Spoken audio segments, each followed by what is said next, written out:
হাইড্রোজেনের টোটাল 5টা স্পেকট্রা হচ্ছে আছে। ম্যাম আমাদের মনে হয় এতটুকু পর্যন্ত হয় নাই। হ্যাঁ, পলির বর্জন নীতির পরে হচ্ছে তোমার ইলেকট্রন বিন্যাস। ইলেকট্রন বিন্যাস তো দেখাইছিলাম। এরপরে হচ্ছে হাইড্রোজেনের অ্যাটমিক স্পেকট্রা। হাইড্রোজেনের স্পেকট্রার মধ্যেই তোমার 5টা টোটাল স্পেকট্রা আছে: লাইম্যান সিরিজ, বামার সিরিজ, প্যাসচেন, ব্র্যাকেট আর ফুন সিরিজ। এই টোটাল 5টা সিরিজ। তো এই সিরিজগুলো আঁকা শিখবা। আর অ্যাটমিক স্পেকট্রা কখন দেয় এটাও মনে হয় বলেছিলাম। যাই হোক, আবার বলি, তুমি যখন মানে কোনো সোর্স থেকে আলো হচ্ছে দিবা, এনার্জি দিবা কোনো সোর্স থেকে হাইড্রোজেনের উপরে, তখন হাইড্রোজেনের ইলেকট্রনগুলো এক্সাইটেড হয়ে এনার্জি অ্যাবজর্ব করে হায়ার লেভেলে যেতে পারে। তো হায়ার লেভেল থেকে যখন ও লোয়ার লেভেলে আসবে তখন কি করে, এনার্জি এমিট করে। ইলেকট্রনগুলো তখন এনার্জি ছেড়ে দেয় বা রিলিজ করে। তো ওইটাই আমরা হচ্ছে স্পেকট্রা আকারে দেখি বা ওয়েভ আকারে দেখি। তো এই স্পেকট্রাই হাইড্রোজেন হচ্ছে 5 রকমের স্পেকট্রা তৈরি করতে পারে। এখানে শুধুমাত্র বামার সিরিজই যেটা, এটাই খালি চোখে দেখা যায় কারণ এটা ভিজিবল রেঞ্জের মধ্যে পড়ে। বামার সিরিজের একটা ভিজিবল রেঞ্জে পড়ে, ওইটাই শুধু খালি চোখে দেখা যায়। আর বাকিগুলা, বামার সিরিজের আরো আছে যেটা হচ্ছে ইউভি ভিজিবলের রেঞ্জে পড়ে, ওগুলো আমরা দেখি না।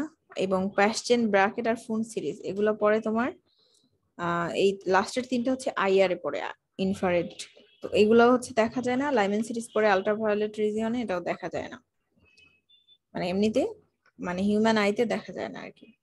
তো এই টোটাল হাইড্রোজেন 5 রকমের সিরিজ দিতে পারে। এটা হচ্ছে বোরের মডেল অনুযায়ী বোর এই জিনিসটা এক্সপ্লেইন করতে পারছিল। তো এখানেও আঁকা আছে, এখানেও আঁকা আছে। ম্যাম একটা কোশ্চেন ছিল। হ্যাঁ বলো। ম্যাম এই যে এখানে পিফান সিরিজ এটা কি ম্যাম? এটাও ফোন সিরিজ।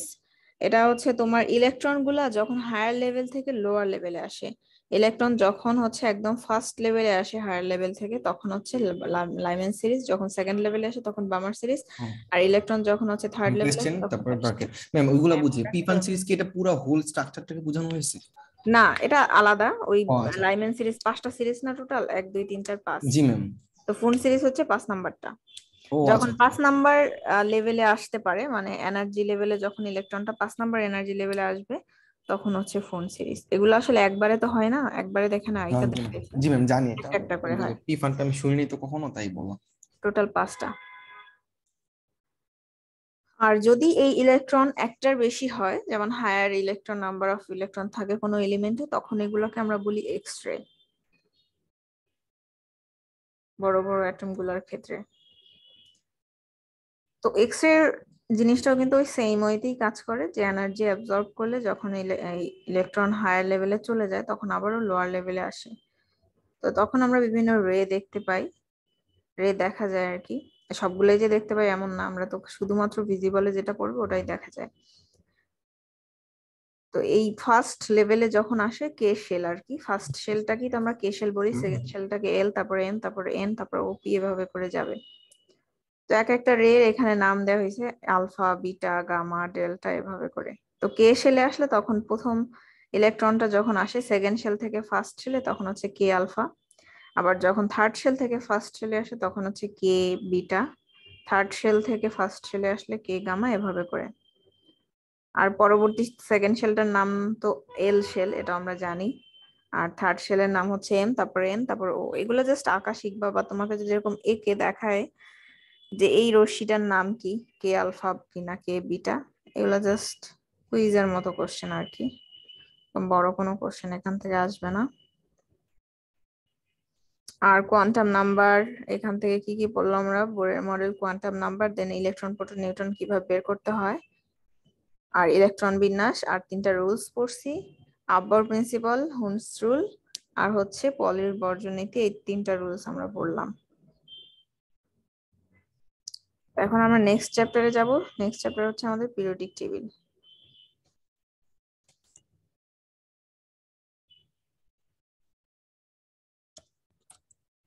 পর্যায় সারণী অলরেডি তোমরা পড়ে আসছো। পর্যায় সারণীতে কয়টা পর্যায়ের কয়টা সারি থাকে? ম্যাম 7টা পর্যায়ে ম্যাম 18টা গ্রুপ। 7টা পর্যায়ে আর 18টা গ্রুপ থাকে। আচ্ছা, এটা ডাউনলোড করে নেই।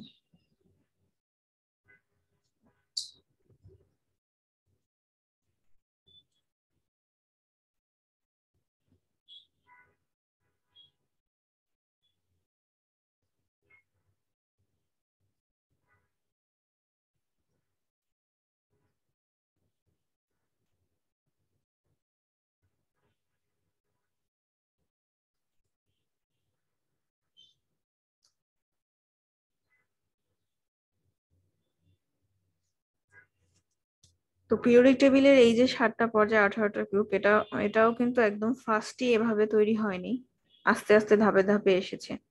তো মেটাল গুলো যখন একদম ফার্স্ট ডিসকভার হয় তখন দুইটা গ্রুপে হচ্ছে বিজ্ঞানীরা ভাগ করেছে।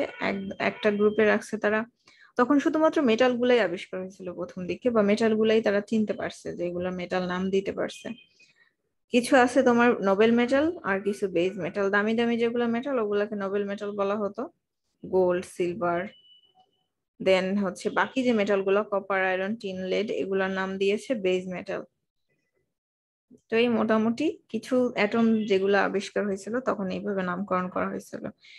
এর পরবর্তীতে 1829-এ ডোবেরিয়ান্সের ট্রায়েড মেথডটা আবিষ্কার হয়েছে। এখানে এই পিরিয়ডিক টেবিলটা কিভাবে তখন সাজানো হতো, তখন হচ্ছে 3টা করে এলিমেন্ট একসাথে রাখা হতো, এবং ওই 3টা কিভাবে সিলেক্ট করা হতো, যে 3টার অ্যাটমিক নাম্বারের একটার থেকে একটার বিয়োগ ফল আর কি, একটার থেকে একটা ডিফারেন্স যাদের সিমিলার আসবে তাদেরকে একই সাথে রাখা হয়তো। যেমন এখানে তুমি দেখতেছো এই কলামটার, এই টেবিলটার মধ্যে যে লিথিয়াম, সোডিয়াম এবং পটাশিয়াম আছে ফার্স্ট কলামে, সেকেন্ড কলামে এইগুলার সবগুলোর অ্যাটমিক ওয়েট রাখা আছে, এবং থার্ড কলামে দুইটার মধ্যে ডিফারেন্স, সোডিয়ামের অ্যাটমিক ওয়েট মাইনাস লিথিয়ামের অ্যাটমিক ওয়েট, আবার পটাশিয়ামের অ্যাটমিক ওয়েট মাইনাস সোডিয়ামের অ্যাটমিক ওয়েট। এই যে ডিফারেন্স গুলা, যেগুলো কাছাকাছি অলমোস্ট সিমিলার, এগুলাকে এক একটা গ্রুপে রাখা হতো। এভাবে করে মানে পুরো সাজানো হয়েছে, যে কয়টা আবিষ্কার হয়েছে তাদেরকে এইভাবে করে একটা পিরিয়ডিক টেবিলের মতো বানানো ছিল।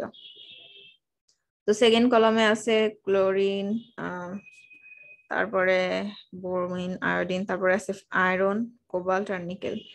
তো এই একটা থেকে একটা ডিফারেন্স যদি করে তুমি দেখবে হয় সেম আসবে, না হলে কাছাকাছি আসবে। তো এভাবে করে তিনটা তিনটা অ্যাটম একসাথে সাজানো হতো এটাকে, তখন এরকম ছিল পিরিয়ডিক টেবিলটা।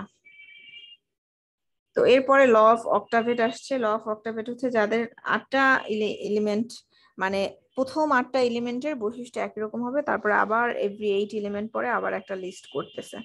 তো এরকম প্রথম 8টা এলিমেন্ট যাদের ফিজিক্যাল এবং কেমিক্যাল প্রপার্টিস কিছু সিমিলারিটি আছে তারা ফার্স্ট 8টা এলিমেন্ট, তারপরে আবার 8টা এলিমেন্ট এমন ভাবে রাখা হইতো, এমন ভাবে সিলেক্ট করা হইতো যাদের ফিজিক্যাল এবং কেমিক্যাল প্রপার্টিস গুলা কাছাকাছি বা সেম, সেম ধরনের প্রপার্টিস প্রদর্শন করে, সেম ধরনের বিক্রিয়া দেয়, বা সেম ধরনের ভৌত বৈশিষ্ট্য প্রদর্শন করে। এরকম ভাবে 8টা করে এলিমেন্ট সাজানো হতো। এটা নাম দিয়ে এই গ্রুপটার নাম ছিল ল অফ অক্টাভেটস বা পিরিয়ডিক টেবিল। এরকম 8টা করে যেহেতু সাজানো হইতো তাই এই নাম দেওয়া হয়েছে।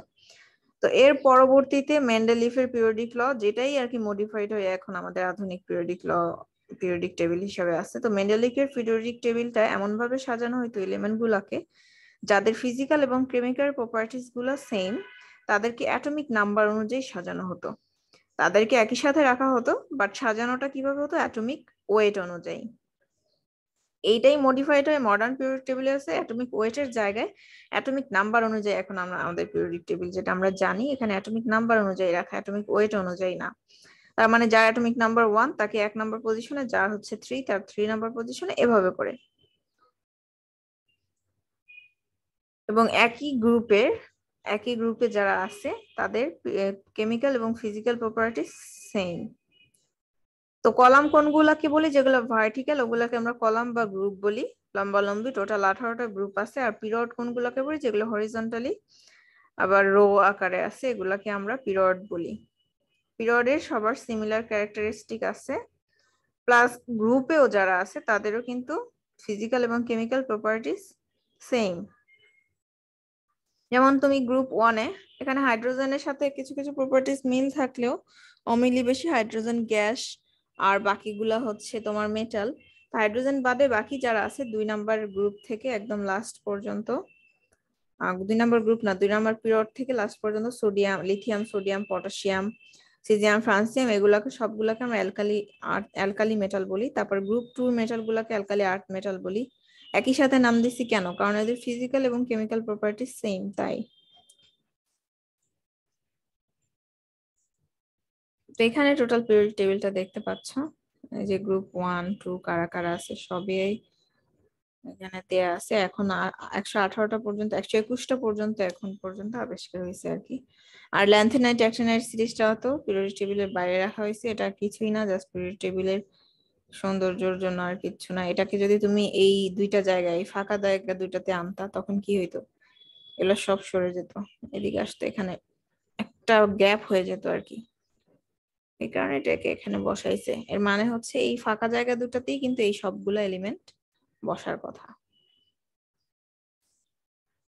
তো গ্রুপ 1 গ্রুপ 2 3 এভাবে করে 18টা টোটাল আমাদের গ্রুপ আছে। এখানে কালার ওয়াইজ তোমার অ্যাকর্ডিং টু কালার মেটাল গুলার আলাদা ডিভাইড করা হয়েছে, নন মেটাল গুলো আলাদা, তারপরে হচ্ছে তোমার গ্যাস গুলাকে আলাদা, তারপরে ল্যান্থেনাইট অ্যাক্টিনাইট গ্রুপটাকে আলাদাভাবে কালার করে বোঝানো হয়েছে। দ্যাট মিনস এই একই কালার সম্পন্ন যে এলিমেন্ট গুলো আছে এদের বৈশিষ্ট্য একই রকম। প্রথম গ্রুপে আছে আমাদের অ্যালকালি মেটাল। আচ্ছা, আরেকটা জিনিস হচ্ছে, আমাদের যে আমরা এই অরবিটাল পড়লাম, এসপিডিএফ অরবিটাল ফার্স্ট চ্যাপ্টারে, হ্যাঁ, এস অরবিটাল, তারপর P orbital, D orbital, F orbital, এই 4টা অরবিটাল পড়েছি। তো এই অরবিটালের নাম অনুযায়ী পিরিয়ডিক টেবিলটাকে 4টা ব্লকে ভাগ করা হয়েছে।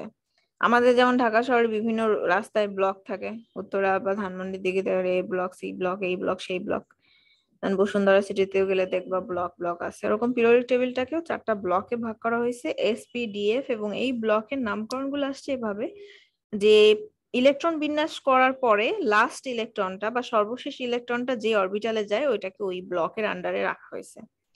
যেমন এস ব্লকে গ্রুপ 1 এবং 2 ইনক্লুডেড। এদের লাস্টের ইলেকট্রন যেগুলো আছে দেখবা যে এস অরবিটালে গেছে। সেম ভাবে ডি ব্লকের কোন একটা এলিমেন্ট নিয়ে যদি তুমি দেখো, যেমন আয়রন, আয়রনের লাস্ট ইলেকট্রন কিন্তু 3D অরবিটালে গিয়েছে, তার মানে ডি ব্লকে গেছে, ডি অরবিটালে গেছে, এই কারণে এটা ডি ব্লকের আন্ডারে আছে। তো গ্রুপ 1 এর মেটাল নাম অ্যালকালি মেটাল, গ্রুপ 2 গুলা সব অ্যালকালি আর্থ মেটাল, এরা কিন্তু সবাই মেটাল। 12 পর্যন্ত সব মেটাল, 12 পর্যন্ত কোন নন মেটাল নাই। আর 13 থেকে 17-র মধ্যে এখানে গোলাপি কালার যেগুলো, এগুলো হচ্ছে মেটাল, আর বাকিগুলো হচ্ছে নন মেটাল। আর 18 নম্বর গ্রুপে তো আমরা সবাই জানি এগুলো নিষ্ক্রিয় গ্যাস, আর ল্যান্থেনাইট অ্যাক্টিনাইট আছে, আর লাস্টে এগুলো হচ্ছে রেডিও অ্যাক্টিভ। তো ডি ব্লকের আন্ডারে যারা আছে এদের সর্বশেষ ইলেকট্রনটা ডি অরবিটালে যায়। এবং ডি ব্লকের ক্যাডমিয়াম আর হচ্ছে জিঙ্ক, স্ক্যান্ডিনিয়াম, এরা 3জন বাদে বাকি সবাই হচ্ছে ট্রানজিশন মেটাল বা অবস্থান্তর ধাতু বলা হয়। অবস্থান্তর ধাতু এই জন্য বলা হয় কারণ এদের তোমার এরা অনেক ধরনের যোজনী প্রদর্শন করতে পারে। দ্যাট মিনস এরা ইলেকট্রন কখনো কখনো 2টা ত্যাগ করে, কখনো 3টা ত্যাগ করে, কখনো 4টা, কখনো 5টা, যার যখন যেটা লাগে সেটা ত্যাগ করতে পারে। মানে মোর দেন 1 যোজনী সম্পন্ন এলিমেন্টের, এবং বিভিন্ন ধরনের যৌগ গঠন করে, যৌগগুলা বিভিন্ন কালার প্রদর্শন করে। যেমন আয়রনের তুমি যদি 2টা যৌগ দেখো, আয়রনের যোজনী হচ্ছে 2 আর 3, কারণ আয়রন একবার 2টা ইলেকট্রন ত্যাগ করে, কোনো কোনো সময় 3টা ইলেকট্রন ত্যাগ করে। তো যখন সে 2টা ইলেকট্রন ত্যাগ করবে তখন যে এলিমেন্ট কম্পাউন্ড গুলো ফর্ম করবে বেশিরভাগই গ্রিন গ্রিন কালার হয়, গ্রিনিশ কালার হয়। আবার যখন আয়রন 3+ যখন যৌগ গঠন করবে তখন ওই যৌগগুলা ব্রাউনিশ কালার হয়। তো এরকম আর কি। যেমন কপারের যৌগ দেখবা তুমি ব্লু কালারের, নিকেল রেড কালারের যৌগ গঠন করে। বাট জিঙ্ক, ক্যাডমিয়াম আর স্ক্যান্ডিনিয়াম এরা সবসময় সাদা যৌগ গঠন করে, কারণ এরা যখন ইলেকট্রন ত্যাগ করে ফেলে লাস্ট অরবিটাল থেকে, তখন এরা মানে কোনো ডি অরবিটালে একজনের ইলেকট্রন থাকে না। যেমন স্ক্যান্ডিনিয়ামের ডি অরবিটালে কোনো ইলেকট্রনই থাকে না, আর জিঙ্ক ক্যাডমিয়ামের ডি অরবিটালে ফুল ইলেকট্রন থাকে, দ্যাট মিনস D10 থাকে, এরকম।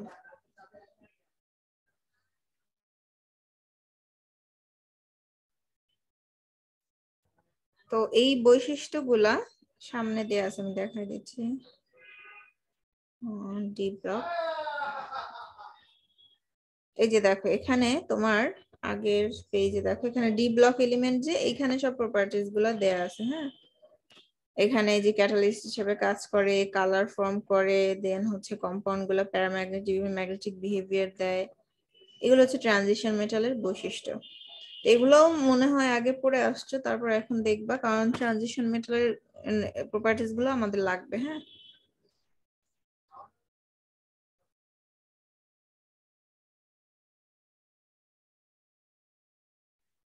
তারপরে কি অবস্থা তোমাদের বলো? পড়া কি বোঝা যাচ্ছে? জি ম্যাম, এগুলো তো মোটামুটি আগে একটু পড়া ছিল। আগে একটু জানার কথা। কেউ কি ক্লাসে আজকে নতুন আসছো? শাহনাজ আক্তার, শ্রীনিধি, গ্যাস কি আসছো ক্লাসে? তোমাকে আগে তো দেখি নাই মনে হয়। সাজিদ, সাবরিনা, রাশিদুর, রাকিব, অপু, জুনায়েদ, গাজী, তাফহিম। গাজীকে মনে হয় আগে দেখি নাই। ম্যাম ছিল। ছিল সাজ্জাদ, মেহেদি, তাহমিনা। সাজ্জাদ ক্লাসে 2 জন সাজ্জাদ আছে। মাহফুজ, মাজেদুল, হাসিবুর।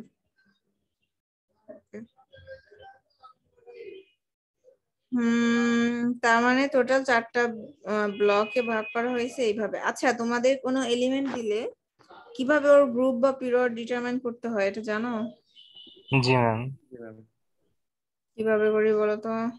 ম্যাম সর্বোচ্চ প্রধান কোয়ান্টাম সংখ্যা হবে তার পর্যায়, আর সর্বশেষ ইলেকট্রনটা এসে গেলে ম্যাম এস এর যতগুলো ইলেকট্রন আছে তাই হবে তার গ্রুপ সংখ্যা। মানে লাস্ট অরবিটালে, তোমার হ্যাঁ, এস অরবিটালে আর কি, এস এস অরবিটালে অরবিটালের যে লাস্ট কটা ইলেকট্রন ইলেকট্রনটা নাম্বার ওইটাই হবে আর গ্রুপ নাম্বার। আর জি পি ম্যাম এর ক্ষেত্রে? এস প্লাস পি যোগ 10। না, পি এর ক্ষেত্রে পি যোগ 10, শুধু পি যোগ 10। আর ডিতে গেলে ম্যাম এস স্কয়ার ডি। আর ডিতে? ম্যাম ডি যোগ এস। হ্যাঁ, ডিতে হচ্ছে লাস্ট যে অরবিটালটা থাকবে, লাস্ট শেলটা আর কি, লাস্ট শেলের ইলেকট্রন প্লাস ডি অরবিটালের ইলেকট্রন। আর এফ এরটা অবশ্য দরকার নাই। কেন দরকার নাই? কারণ এফ এর শুধুমাত্র দেখো 2টা একদম ফিক্সড করা। এফ অরবিটালের যদি আমাদের মানে বের করতে বলে, এই যে এই 2 জায়গায় ফিক্সড করা, সাদা 2 জায়গায়।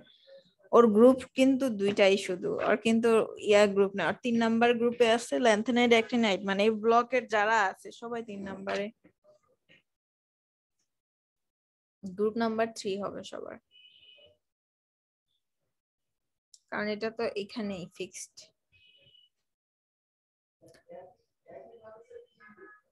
তো এটা তো আমরা মোটামুটি তাইলে জানি কিভাবে।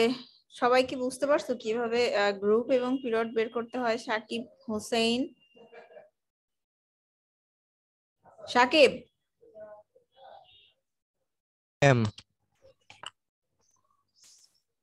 কিভাবে আমরা হচ্ছে পি ব্লকের কোন এলিমেন্ট, মনে করো সালফার যে 16 নাম্বার গ্রুপে আছে, এটা কেমনে বুঝলা?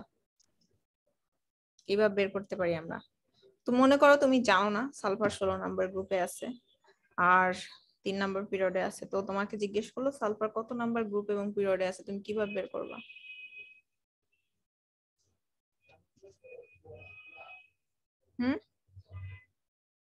সাকিব? ম্যাম পি অরবিটালে থাকলে ম্যাম এস যোগ পি যোগ 10 হওয়ার কথা না? না, পি অরবিটালে থাকলে এর যে সালফারের লাস্ট শেলে কয়টা ইলেকট্রন আছে? Ma'am 3s2 3p4। 3s2। S যোগ পি যোগ বলো কিসের জন্য? এস যোগ পি যোগ না, বলবা ma'am last shell. Total shell যোগ 10। লাস্ট শেল, আচ্ছা, টোটাল শেলও না, লাস্ট লাস্ট শেল শেল। জি ম্যাম। প্লাস 10। এস যোগ পি যোগ 10 এভাবে মনে রাখলে তো ঝামেলা হইতে পারে, কোনোটার এস অরবিটালেও আছে আবার অন্য অরবিটালে থাকতে পারে। যাই হোক, লাস্ট শেল বলাটা আর কি সেফ, এবং ভুল হওয়ার কোনো পসিবিলিটি নাই। বলবা যে লাস্ট শেলে যে কয়টা ইলেকট্রন আছে, যেমন এস ব্লকে যারা শুধুমাত্র লাস্ট শেলের ইলেকট্রন, রাইট, লাস্ট এস অরবিটালের ইলেকট্রন, লাস্টে যে এস অরবিটালটা থাকবে তার ইলেকট্রন নাম্বারই ওর গ্রুপ নাম্বার। আর পি অরবিটালের ক্ষেত্রে লাস্ট শেলে যে কয়টা ইলেকট্রন আছে তার সাথে 10 যোগ।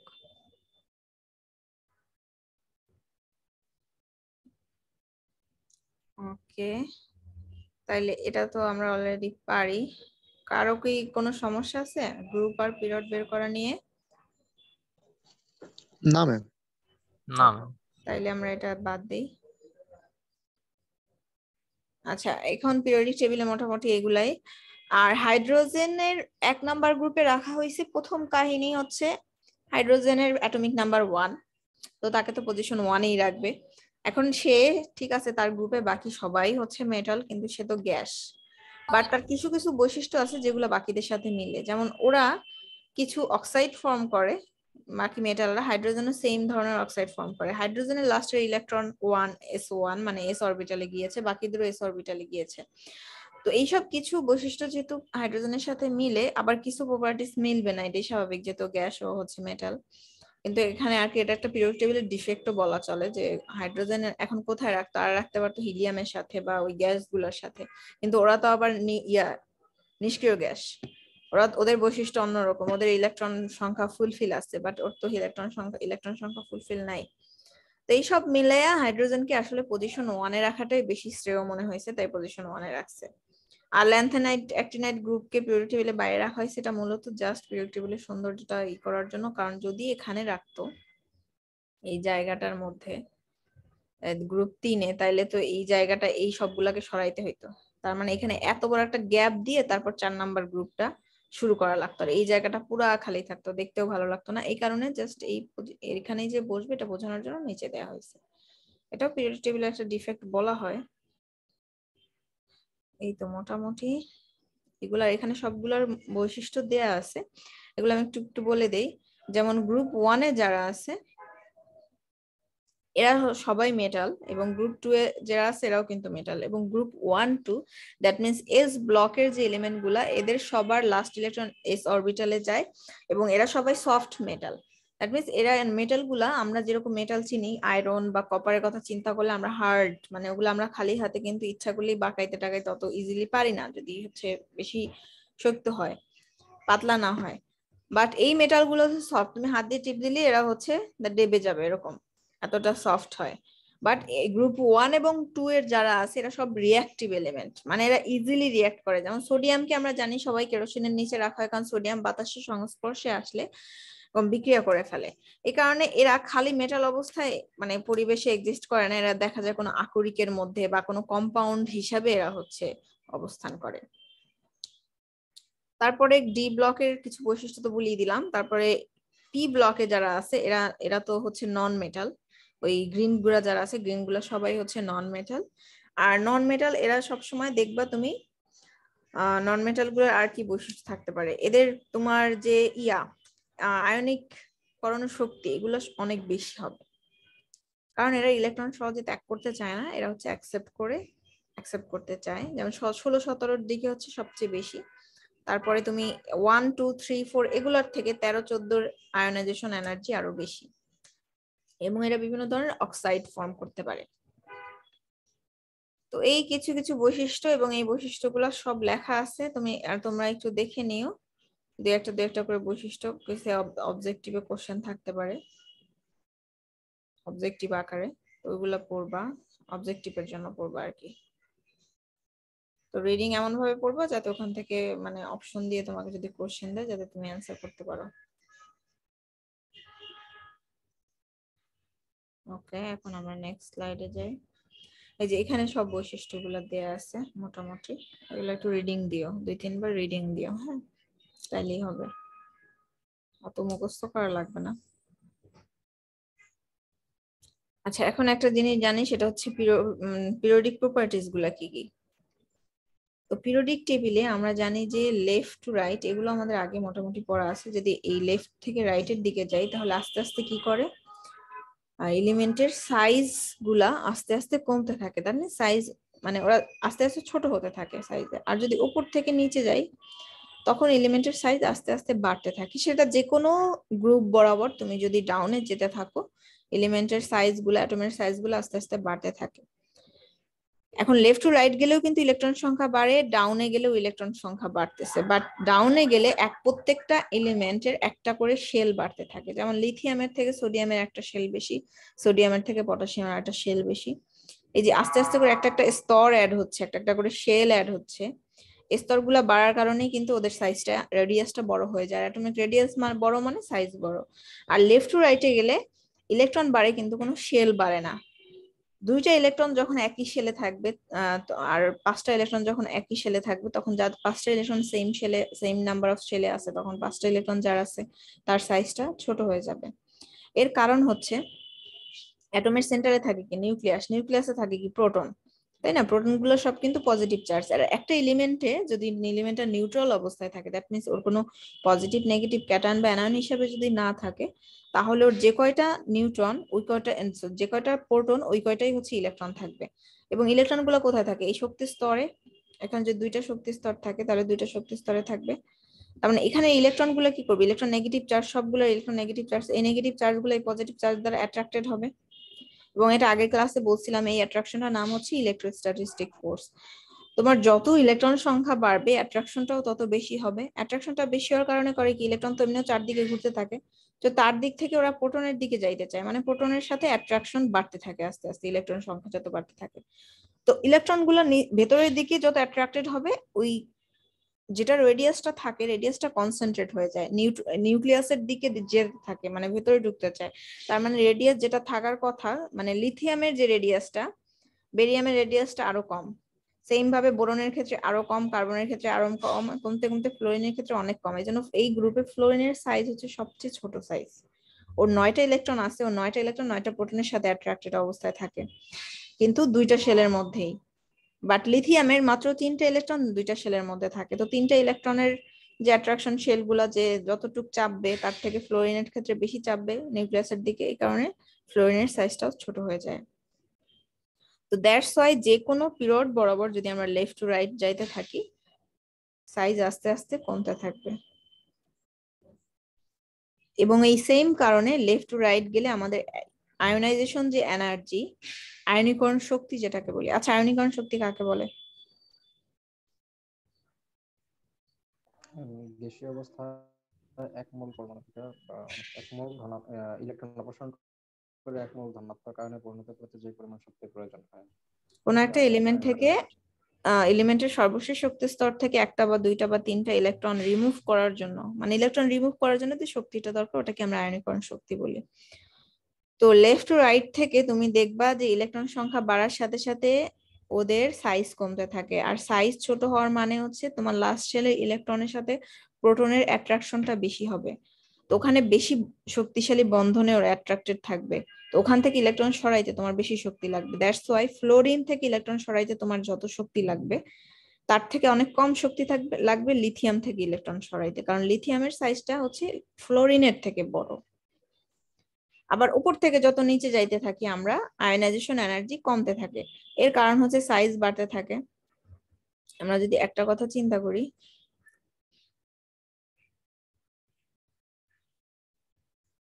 একটু ক্লিন করে নাই।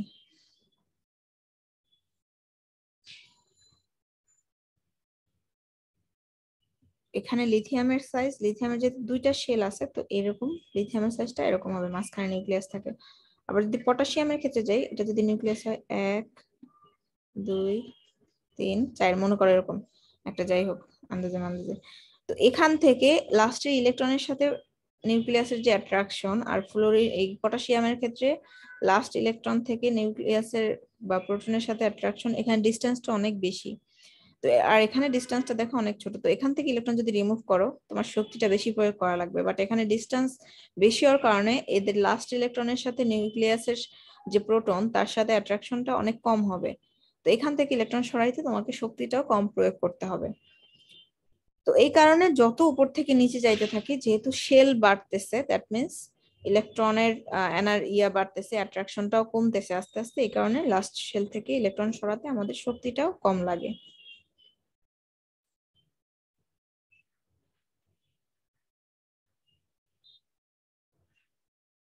তো এই কথাগুলো মোটামুটি এখানে তোমার লেখা আছে পিরিয়ডিক প্রপার্টিস এর মধ্যে। এই যে এই জায়গাগুলো লেখাগুলো দেখতেছো, এগুলাই হচ্ছে কেন হচ্ছে লেফট টু রাইট সাইজ বাড়ে, কেন উপর থেকে নিচে সাইজ কমে, এইসব। আয়োনাইজেশন এনার্জি, সেম ভাবে ইলেকট্রন অ্যাফিনিটি আছে। ইলেকট্রন অ্যাফিনিটি মানে কি? কোনো একটা এলিমেন্টের ইলেকট্রন অ্যাকসেপ্ট করার পরে ওর এনার্জি যে চেঞ্জটা, ওটা কি আমরা বলি ইলেকট্রন অ্যাফিনিটি। যেমন লাস্টের দিকে যারা আছে 16-17 দিকে, তারা সবাই দেখবে ইলেকট্রন অ্যাকসেপ্ট করে, 2টা বা 3টে ইলেকট্রন করে ওরা অ্যাকসেপ্ট করে এবং নেগেটিভ চার্জ হয়। এর কারণ তো জানোই, কারণ নিষ্ক্রিয় গ্যাসের মধ্যে ইলেকট্রন বিন্যাস অর্জন করতে ওদের হচ্ছে 2টা ইলেকট্রন যদি অ্যাকসেপ্ট করে তাহলে ইজি হয়। আর যদি ইলেকট্রন ছাড়তে চায় তাহলে তো 5টা 7টা এরকম ইলেকট্রন ছাড়তে হচ্ছে, তো ওইটা তো একদম অলমোস্ট ইম্পসিবল, এই কারণে ওরা ইলেকট্রন অ্যাকসেপ্ট করে। তো ওটাও সেম, তুমি যত লাস্টের দিকে যাবা তত হচ্ছে কমতে থাকবে ইলেকট্রন অ্যাফিনিটি, তত হচ্ছে না সরি ইলেকট্রন তত ওরা চাইবে যে ওরা ইয়া করতে অ্যাকসেপ্ট করতে, বাট প্রথম দিকে যারা আছে মেটাল যারা, তারা চাইবে না ইলেকট্রন অ্যাকসেপ্ট করতে, কারণ তাদের অ্যাকসেপ্ট করার থেকে তাদের একটা ছেড়ে দেওয়া ইজি, এই কারণে। এরপরে আরেকটা জিনিস আছে ইলেকট্রোনেগেটিভিটি। ইলেকট্রন অ্যাফিনিটি আর ইলেকট্রন নেগেটিভিটি কিন্তু অলমোস্ট সেমই, মানে একদম কাছাকাছি আইডিয়া। যে ইলেকট্রন অ্যাফিনিটি হচ্ছে একটা ইলেকট্রন অ্যাকসেপ্ট করার যে অ্যাবিলিটি, হ্যাঁ অ্যাবিলিটি, এবং এই অ্যাবিলিটি হওয়ার পরে বা অ্যাকসেপ্ট করার পরে যে চেঞ্জটা হয়, ওর এনার্জির চেঞ্জটা হয়, ওটা হচ্ছে ইলেকট্রন অ্যাফিনিটি। এখানে শক্তির সাথে একটা রিলেশন আছে যে energy change. But electron negativity হচ্ছে যে তোমার দুইটা এলিমেন্ট আছে পাশাপাশি, মনে করো দুইটা এলিমেন্ট, ওই দুইটার মধ্যে একটা বন্ধন আছে, যে ধরি হাইড্রোজেন আর ক্লোরিনের মধ্যে, এটা একটা হাইড্রোজেন আর এটা একটা ক্লোরিন এলিমেন্ট, দুইটা পাশাপাশি এবং এরা একটা বন্ধনে আবদ্ধ আছে। তো যে কোনো একটা বন্ধন মানে এখানে অবশ্যই ইলেকট্রন হয় শেয়ার হয়েছে, না হলে হচ্ছে ইলেকট্রন ছেড়ে দিচ্ছে নিচে এরকম। তো এদের বন্ধনে অবশ্যই দুইটা ইলেকট্রন থাকবে, এবং এটা মনে রাখবে যে প্রত্যেকটা বন্ধনে একটা সিঙ্গেল বন্ড যদি হয় দুইটা করে ইলেকট্রন থাকে, সেটা হোক শেয়ার বা হোক হচ্ছে দুইটা করে ইলেকট্রন থাকে। কোভ্যালেন্ট বন্ডগুলোর কথাই আমরা চিন্তা করি। তো এই যে বন্ধনের ইলেকট্রন, এই দুইজনের মধ্যে কে নিজের দিকে বেশি টানতে পারবে, বা যদি অ্যাট্রাক্ট করতে চায়, নিজের দিকে নিতে চায়, তাহলে কার ক্ষমতাটা বেশি নেয়ার, নিজের দিকে যে টানার ইলেকট্রনের যে অ্যাট্রাকশন করার যে অ্যাবিলিটি, এটা কার বেশি? ক্লোরিনের বেশি। তো এই যে ইলেকট্রন অ্যাট্রাক্টেড ও নিজের দিকে টানার যে ক্ষমতাটা, এটা কি বলা হয়? ইলেকট্রোনেগেটিভিটি। বন্ডিং ইলেকট্রন অ্যাট্রাক্টেড করা বা নিজের দিকে নেয়ার যে অ্যাবিলিটি, এটা কি বলা হয়? ইলেকট্রোনেগেটিভিটি। এবং এই ইলেকট্রোনেগেটিভিটিটাও লেফট টু রাইট আস্তে আস্তে বাড়তে থাকে, আর ওর থেকে নিচে আস্তে আস্তে কমতে থাকে, এরকম। ইলেকট্রন এফিনিটি, তারপরে তোমার ইলেকট্রোনেগেটিভিটি, তারপরে হচ্ছে আয়োনাইজেশন এনার্জি, এগুলো সব সেম, মানে লেফট টু রাইট আস্তে আস্তে বাড়তে থাকে আর উপর থেকে নিচে আস্তে আস্তে কমতে থাকে। এবং পিরিয়ডিক টেবিলে প্রত্যেকটা এলিমেন্টের আলাদা আলাদা ইলেকট্রোনেগেটিভিটি আছে। আমরা যেমন জানি না যে পিএইচ কি করে, 0 থেকে 14 পর্যন্ত একটা স্কেল আছে, ওই স্কেলে একটা ভ্যালু আছে, এবং প্রত্যেকটা কম্পাউন্ডের জন্য আলাদা আলাদা পিএইচ আছে। সেম ভাবে ইলেকট্রোনেগেটিভিটির ক্ষেত্রেও প্রত্যেকটা এলিমেন্টের জন্য একটা ফিক্সড ইলেকট্রোনেগেটিভিটির ভ্যালু আছে, এবং ইলেকট্রোনেগেটিভিটির জন্য একটা স্কেল আছে, যে স্কেলটার নাম হচ্ছে পলিং স্কেল। পলিং স্কেল বলা হয়। এই পলিং স্কেলের ভ্যালু হচ্ছে তোমার 0 থেকে 4 পর্যন্ত। এই স্কেলটার নাম হচ্ছে পলিং স্কেল।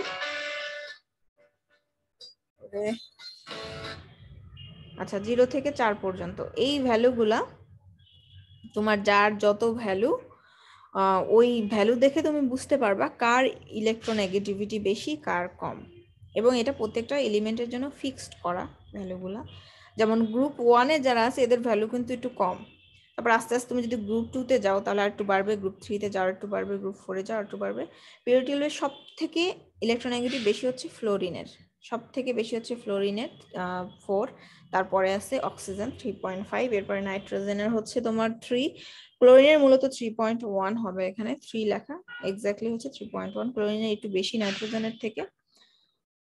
দেন এখানে কয়েকটা ভ্যালু জাস্ট তুমি মনে রাখবা, কারণ আমাদের বিভিন্ন সময় দেখা যাবে কেমিক্যাল বন্ডিং যখন পড়বো তখন পোলারিটি পড়া লাগবে, তখন পোলারিটির সময় আমাদের এই ইলেকট্রোনেগেটিভিটি জিনিসটা লাগবে, বা স্ট্রাকচার গুলো যখন পড়বো তখন দেখা যাবে ওই হাইড্রোজেন বন্ড যখন পড়বো তখন আমাদের এইগুলো লাগবে। এই কারণে কিছু জিনিস জাস্ট পড়বা, যেটা হচ্ছে ফ্লোরিনের ইলেকট্রোনেগেটিভ মুখস্থ করবা, ক্লোরিন, নাইট্রোজেন, অক্সিজেন, সালফার, আর হাইড্রোজেন আর কার্বন, এই কয়েকটা ভ্যালু জাস্ট একটু মুখস্থ করবা যে কার ভ্যালু কত। ফ্লোরিন হচ্ছে 4, অক্সিজেনের 3.5, ক্লোরিন হচ্ছে 3.1, নাইট্রোজেনের 3, কার্বনের 2.5, সালফারের 2.6 হবে, তারপরে হচ্ছে হাইড্রোজেন 2.1, হাইড্রোজেন কই, যাই হোক যেখানেই আছে হাইড্রোজেন হচ্ছে 2.1। তো এই কয়েকটা ভ্যালু পড়লেই হয়ে যাবে, আর কিছু পড়া লাগবে না। এগুলো দিয়ে মোটামুটি পোলারিটি বা এগুলো আমরা হচ্ছে শিখে ফেলতে পারবো, কারণ পিরিয়ডিক টেবিলে 121টা অ্যাটম আছে, 121টা এলিমেন্টের তুমি যদি ইলেকট্রোনেগেটিভ মুখস্থ করতে চাও তাহলে অজ্ঞান হয়ে যাবা। জাস্ট এটা মনে রাখবা যে লেফট টু রাইট আস্তে আস্তে ইলেকট্রোনেগেটিভ মান আস্তে আস্তে বাড়তে থাকে, আর উপর থেকে নিচে উপর থেকে নিচে যদি আসি আমরা আস্তে আস্তে ইলেকট্রোনেগেটিভিটি মান কমতে থাকে। এই জিনিসটা মনে রাখবা, আর কয়েকটা ভ্যালু মুখস্থ করবা, সেটা তো বলেই দিলাম কোনটা কোনটা করবা। এই চ্যাপ্টারে না লাগলেও নেক্সট চ্যাপ্টারে আমাদের লাগবে এগুলা।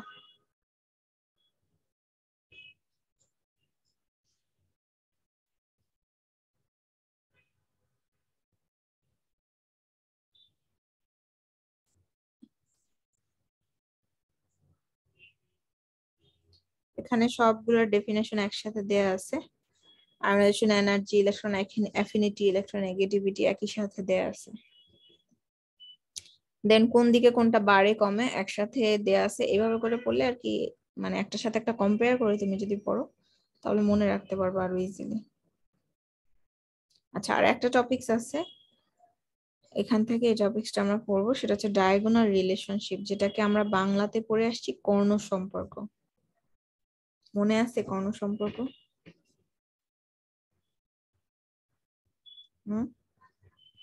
না ম্যাম, মনে নেই এটা।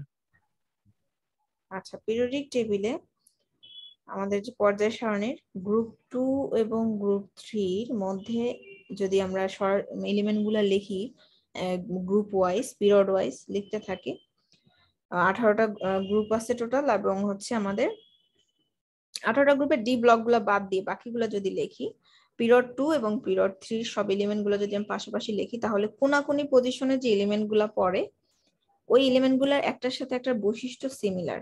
যেমন আমরা একদম পিরিয়ডিক টেবিলে চলে যাই, তাহলে আমাদের বুঝতে ইজি হবে আরো। এই যে এখানে দেখো, এখানে একটু খেয়াল করো, গ্রুপ 2 হচ্ছে পিরিয়ড 2 হচ্ছে এটা, আর পিরিয়ড 3 হচ্ছে এটা, রাইট? এই দুইটা, যেহেতু ডি ব্লক, এখানে ডি ব্লকের কোনো এলিমেন্টই নাই, ডি ব্লক কিন্তু এখান থেকে শুরু, 4 নাম্বার পিরিয়ড থেকে শুরু।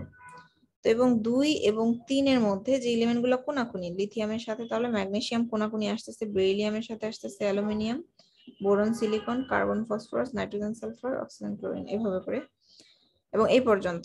নিষ্ক্রিয় গ্যাসের বৈশিষ্ট্য তো বাকিদের সাথে মিলেই না, ওরা বাদ। তো এই কোনাকুনি যে এলিমেন্ট গুলা এরকম অবস্থিত, এদের কিছু কেমিক্যাল এবং ফিজিক্যাল প্রপার্টিস কাছাকাছি দেখা গেছে, যে একই ধরনের এরা ভৌত এবং কেমিক্যাল রাসায়নিক প্রপার্টিস যে এদের সেম বা সিমিলার হয়। তো এই যে প্রপার্টিস গুলোর মধ্যে সিমিলারিটি আছে, এই যে এদের মধ্যে যে রিলেশনশিপটা, যে এদের একই ধরনের প্রপার্টিস প্রদর্শন করে, এই সিমিলারিটিটাকেই, সম্পর্কটাকেই বলা হয় কর্ণ সম্পর্ক বা ডায়াগোনাল রিলেশনশিপ।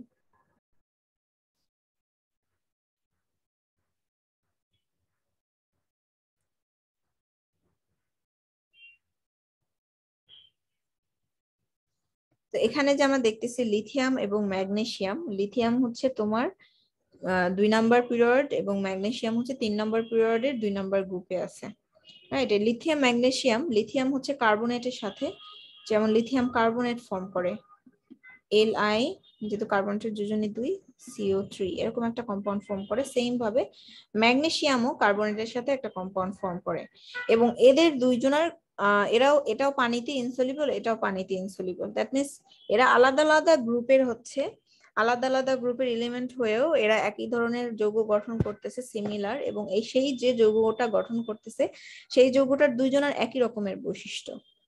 তো এই যে সম্পর্কটা এক, দুজনে একই ধরনের প্রপার্টিস প্রদর্শন করতেছে, এটা কি বলা হয় কর্ণ সম্পর্ক। এই তো মেইন কথা এতটুকুই, ডায়াগোনাল রিলেশনশিপের জাস্ট কিছু এক্সাম্পল সাথে দিতে হবে এই আর কি।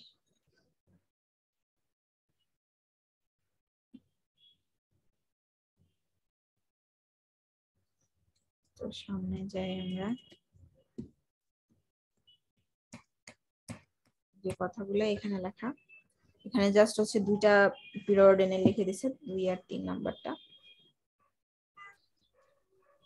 তো ডায়াগোনাল রিলেশনশিপ কাকে বলে? Diagonal relationship is called a certain pair of element diagonally adjacent element, মানে ডায়াগোনালি যারা পাশাপাশি অবস্থিত সেকেন্ড এন্ড থার্ড পিরিয়ডের। এই পেয়ার গুলোর মধ্যে তোমার কোনটা কোনটা? Lithium magnesium, beryllium aluminium, boron silicon, carbon phosphorus, then nitrogen and sulphur, then oxygen and chlorine. তো লিথিয়াম যেমন টাইপ ফসফেট এবং কার্বনেট ফর্ম করে, সেম ভাবে ম্যাগনেসিয়াম ফসফেট ও ম্যাগনেসিয়াম কার্বনেটও ফর্ম করে। এরাও হচ্ছে তোমার লিথিয়াম যেমন নাইট্রেটের সাথে যৌগ গঠন করে, ম্যাগনেসিয়ামও সেম ভাবে নাইট্রেটের সাথে যৌগ গঠন করে, এবং সেম ভাবে তোমার বেরিলিয়াম, অ্যালুমিনিয়াম, বোরন, সিলিকন একই টাইপের যৌগ গঠন করে। তো এই জন্যই এদেরকে তোমার ডায়াগোনালি বলা হয় যে ডায়াগোনাল রিলেশনশিপ আছে এদের মধ্যে, কোনাকুনি অবস্থিত। এই তো এতটুকুই মোটামুটি, এগুলাই হচ্ছে আজকে আমরা এতটুকু পড়বো। নেক্সট ক্লাসে আমরা নোবেল গ্যাস পড়বো, নোবেল গ্যাসের প্রপার্টিজ পড়বো। আর অলমোস্ট নোবেল গ্যাস কি আমরা সবাই জানি, নিষ্ক্রিয় গ্যাস, এগুলাকে নিষ্ক্রিয় বলা হইতো আগে, এখন তো দেখা গেছে না আসলে এরা বিক্রিয়া করে, বাট মানে যদি সুযোগ না লাগে এরা করতে চায় না, কারণ এদের যেহেতু সর্বশেষ শক্তি স্তর ফুলফিল থাকে, ইলেকট্রন একদম পরিপূর্ণ থাকে, আর ইলেকট্রন পরিপূর্ণ থাকলে ওর তার ইলেকট্রনের প্রতি কোনো লোভ নাই যে আমি আরো ইলেকট্রন লাগবে, আর ইলেকট্রন নিয়েও রাখবে কোথায়, বা ছেড়ে দেওয়ারও কোনো দরকার নাই, যেহেতু ফুলফিল অবস্থায় আছে। এই কারণে কারোর সাথে নর্মালি রিয়াকশন করতে চায় না, দ্যাটস ওয়াই এদের নাম দেওয়া হয়েছে নিষ্ক্রিয় গ্যাস বা ইনার্ট গ্যাস, যেটাকে আমরা বলি জিরো গ্রুপের। আগে বলা হয়তো এটা জিরো গ্রুপের এলিমেন্ট, এখন হচ্ছে 18 নম্বর গ্রুপ হয়েছে, কারণ এরা আসলে বিক্রিয়া করে, এবং সব থেকে বেশি বিক্রিয়া করে কে, জেনন। এদের মধ্যে যে কটা নিষ্ক্রিয় গ্যাস আছে সব থেকে বেশি বিক্রিয়া করে হচ্ছে জেনন, বেশি কম্পাউন্ড ফর্ম করে আর কি, আর বাকি সবাই মোটামুটি এলিমেন্ট ফর্ম করে। এবং নিষ্ক্রিয় গ্যাসের অনেক ধরনের বৈশিষ্ট্য আছে, হিলিয়াম, নিয়ন যারাই দেখতেছো সবাই বিভিন্ন মেডিকেলেও সায়েন্সেও অনেক কাজে লাগে, ক্যান্সার ট্রিটমেন্টে হচ্ছে রেডন লাগে, রেডিওথেরাপির ইয়া দিতে। আচ্ছা এগুলো আমরা নেক্সট ক্লাসে পড়বো, আজকে না। আজকে এতটুকুই যা পড়ছি, এগুলো সবই তোমাদের আগের মোটামুটি পড়া আছে, তারপর জাস্ট একটা রিভিশনের মতো। এমনিতেও টোটাল সিলেবাসে যে যে টপিকস আছে সবই দেখবা আগে পড়ে আসছো, এখন জাস্ট হচ্ছে ওইটাই কি রিকল করা মেমোরিটাকে, আর কিছু না। আমি সেটা কি ক্লাসরুমে আপলোড দিছিলাম? না এটা তো এখনো আপলোডই দেই নাই, মাত্র আমি দিয়ে দিব এখন, ডাউনলোডই করলাম মাত্র।